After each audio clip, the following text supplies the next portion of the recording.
yesterday was big fun.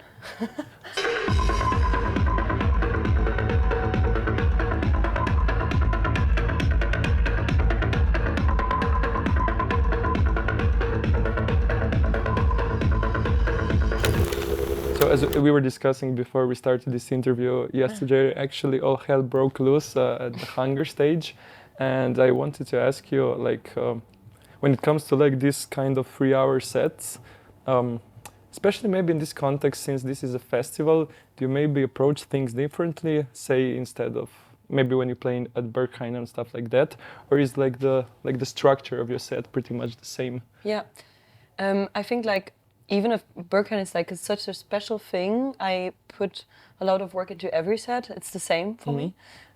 So and yesterday it was crazy because I play a bit of both. I mean, I rooted into breaks and bass at the beginning, but now I play more house, but also I like to play techno as well. I like to mix both. And I asked Andas what he wants, because sometimes promoters, of course, they want you for a house stage or more techno stage or more ravey vibes. I'm asking before just to be sure that everyone is happy at the end as well. And he said like house, but she can play whatever she wants. And this gives me as an artist more freedom. So, and I opened the stage. I didn't knew at the beginning. I was just looking at the lineup before. I was like, interesting, I'm opening the stage. So I felt like I'm doing a bit of both. So I played some groovy house at the beginning and then some techno after 1.5 hours, I think, around. And I thought it was a really nice build-up. But for this one, I didn't like, I had an idea of the set and sometimes I prepare at home. But I just chose the first record and then from the feeling here, I just put 2 or 3 records after that one. And I was actually quite happy because I said it yesterday, it was one of my top 5 sets, to be honest, because it's really difficult as a DJ to mix so many different genres together, because it can also be like that there's no good dynamic or dramaturgy. So this is what I have to learn as a DJ, I think, for myself. And yesterday I felt like, okay, I'm really into the groove. I had a nice build up and I was really happy. As I said, last 20 minutes I was not sure, but I'm criticizing myself a lot. So yeah, but why exactly? Because to be honest, like the last 20 minutes were the ones when I just realized, okay, now you decided to take us like to the final level, basically. Yeah. But is this like this like final mode in the last maybe 10-15 minutes when DJs really start to show off in a way? Yeah. So why you didn't really like it? Because to me it was perfect, the beatless track which you put and then did like slow transition, slowly building tension. Yeah. And maybe it was like there were 2 tracks I felt like I was playing them a lot 2 years ago, so sometimes you get a bit tired of it. So it's maybe more like a personal feeling, but it's still like super great tracks. But yeah, mostly at the end of the DJ set, you're really into the groove, and I had the feeling like after 2 hours I could go like forever. At this moment, after 2.5 hours, it was really energetic, and I was also thinking that maybe it should be cool to have something. I saw, okay, the people need maybe something to breathe. It's also important to just have these moments, and also like for the DJs that plays after me, it's nice sometimes also to just like go a bit more calm or more groovy, so she can just like also like start more in a fast way, or just like give the people again the energy that I'm just like, I'm not taking away, but I just give the people a break, so after me that she can like start in a good way. Do you have any like tools, tricks? Because I couldn't help but notice that you had like some moments when you switch gears and you actually had like this, maybe after the first hour and then after the second you had like these beautiful moments with 2 or 3 tracks taking it to the next level. Do you have like this go-to tracks in these cases, like something not like pre-prepared, but just like things that you actually can rely on, stuff like that?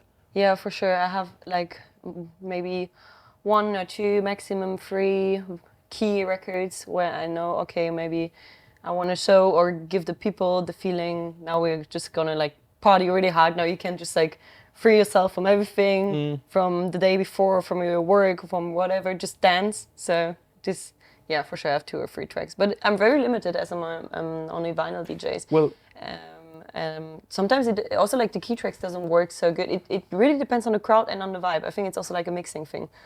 Yeah, depends. Well, actually, Matej was showing me a video he did yesterday of you just like really fastly skipping through your records. And yeah, I wanted to ask you, like, are the decisions in these cases like mostly impulsive, just like, or do you have like any maybe sequences like prepared? I mean, certainly you have like tracks which you have been tested, but I guess that like in the way that I was listening to your set, everything happened like in the moment, I think. Yeah. This one was just like really relaxed and just naturally. But it really depends also on the situations before. If the travel was good, for example, or if you have the technique you need, or if the people are nice with you. And for this stage, I just, if the stage is nice, if you have good monitors, as I play with earplugs, sometimes you have also like bad monitoring. So it really depends on the setting also before. And I know Andras from before, so I felt like, okay, I'm coming here, I see some friends, it's a very comfortable zone. And people were just super nice to me, so I had like a good feeling to start the set.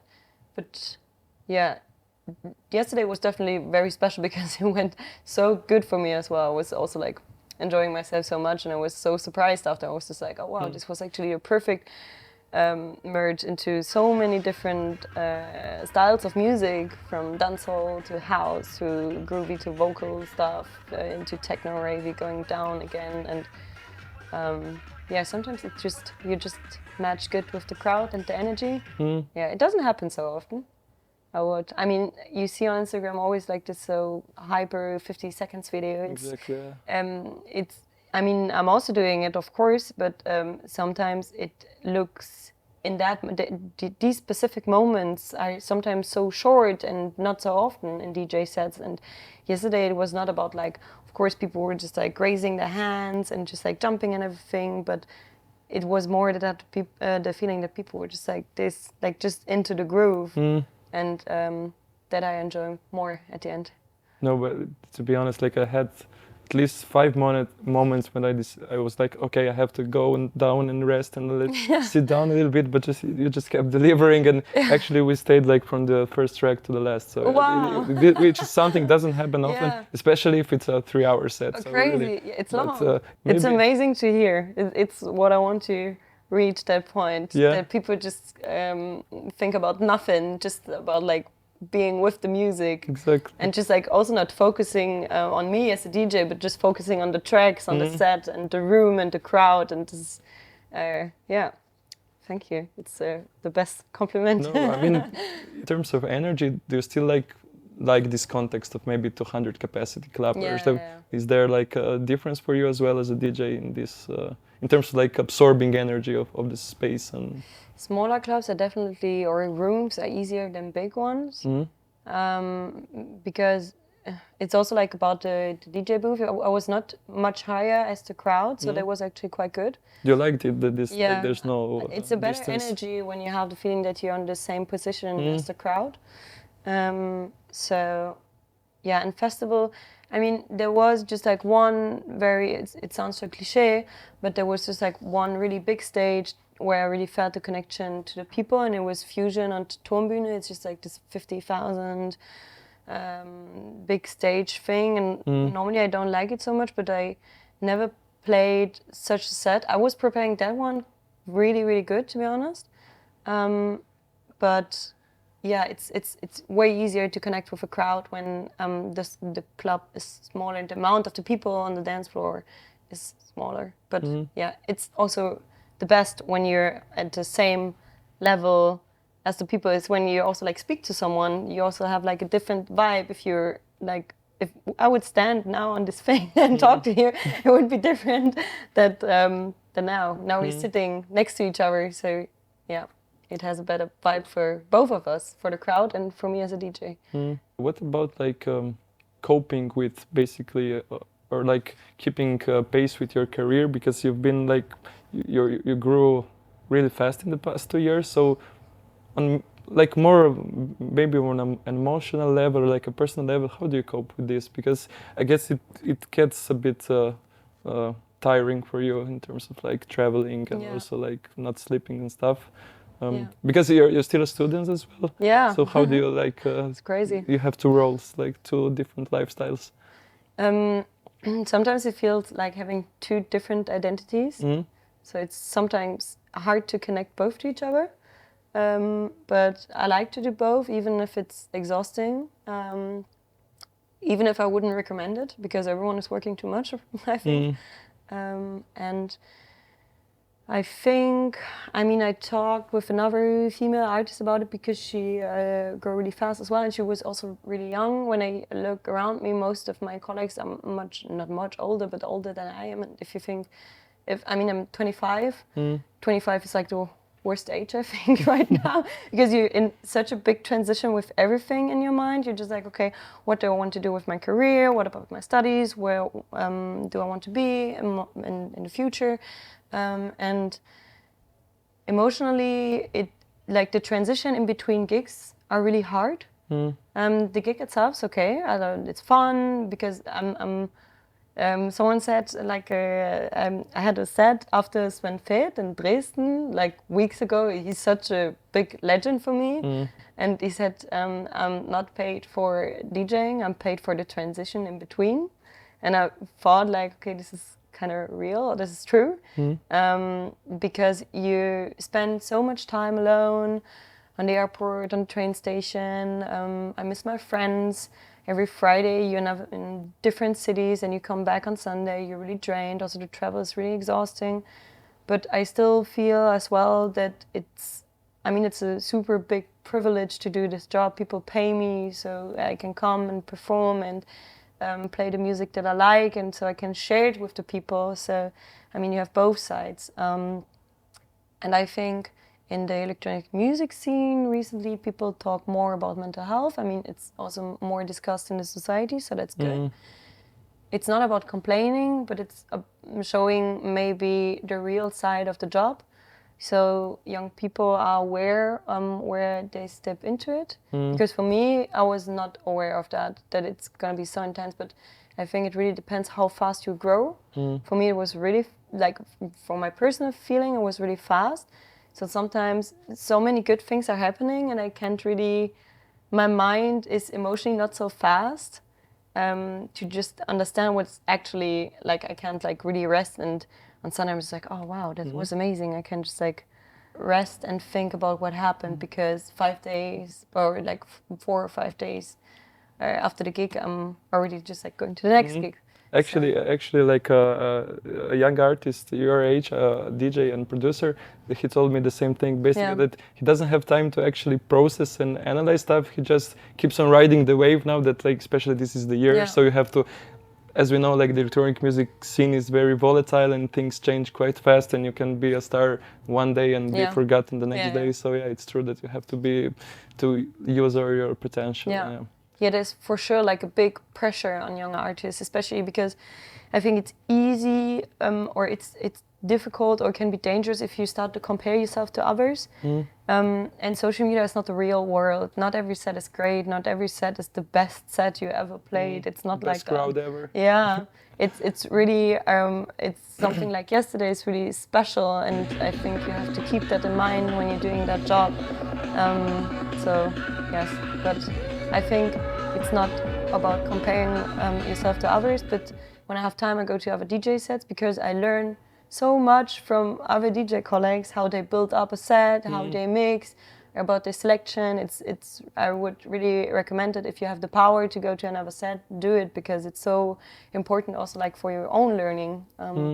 Yeah. And maybe any advice for younger DJs starting out, maybe based on your example.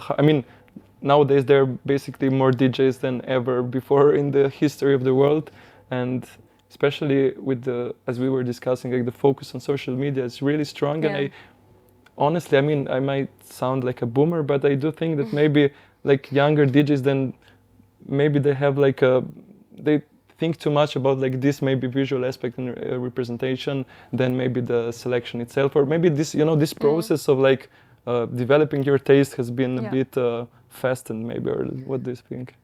Yeah, I think there are different aspects of preparing as a DJ or performing. I think the performance is it's getting more important because of social media. You're more visible as an artist. You're more visible as a person. you not only build an identity as an electronic music DJ, but also with maybe a collective or with your political opinions, so or with your dance moves, for example. So, and I think also in terms of like producing tracks are also getting shorter. Everything on Instagram is getting shorter, the videos are getting shorter, moments are getting shorter. Like everything is like the consumption of everything is faster, so that's why it's shorter. Sometimes my advice would be patient with yourself. Also with playing a set, just let tracks breathe, so you can breathe as well.